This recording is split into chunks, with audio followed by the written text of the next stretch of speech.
Good morning again, guys. So, I reached already in Alcos. Ito yung sinasabi ko, maglalakad na naman ako. Yan. Kasi nga, walang metro. So, alay lakad talaga ako pag Sunday.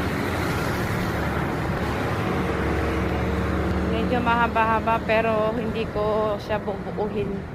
Hindi ko bubuuin yung video ko kasi mahaba.